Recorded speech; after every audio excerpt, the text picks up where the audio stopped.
र कोही बेला चाहिँ चेसमा यस्तो पनि हुन सक्छ कि जित्दै चाहिँ अब लास्ट मोमेन्टमा आएर चाहिँ ड्र पनि हुन सक्छ। त्यसलाई चाहिँ भन्छ स्टेलमेट। अब त्यो स्टेलमेट कसरी हुन्छ र कहिले हुन्छ त्यो चाहिँ हामी यहाँनिर म गरेर देखाउँछु ल तपाईहरुलाई।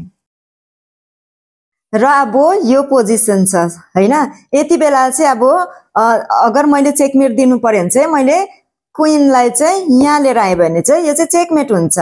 तर यही क्वीनलाई फेरि मैले यहाँनिर आएर यहाँनिर ल्याएर राखिदिए रे, यसलाई चाहिँ भन्छ स्टेलमेट। कसरी भन्दाखेरि चाहिँ यति बेला चाहिँ किङ चेकमा पनि छैन र किङ यताउता मुभ पनि हुन सक्दैन, यसलाई चाहिँ भन्छ स्टेलमेट।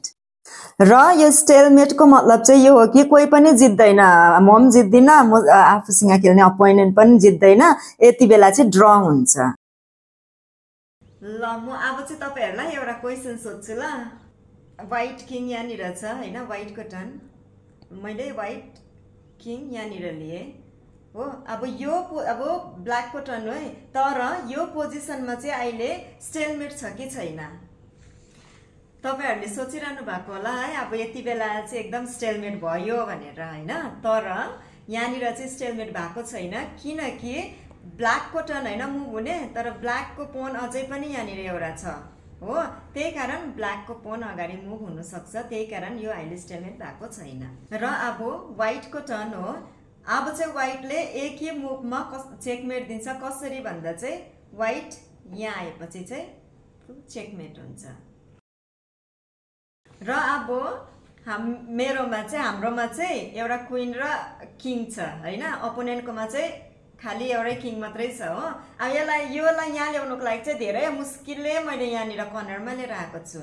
ल यति बेला चाहिँ अब नेक्स्ट हामी के गर्ने हैन, कति मान्छेहरूले चाहिँ अब चेकमेट दिनुको लागि यो किङलाई चाहिँ यहाँनिर लिएर आउँछ, तर यो चाहिँ चेकमेट हुन सक्दैन, यो चाहिँ स्टेलमेट हो किनकि यो किङ त चेकमा छैन नि त, चेकमा पनि छैन, यताउता कहाँ जाउँ भन्ने बाटो पनि छैन।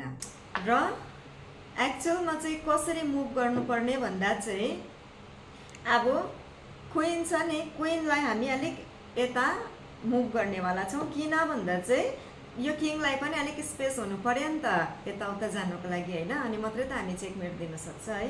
त्यही भएर मैले क्वीनलाई यहाँ लिएँ।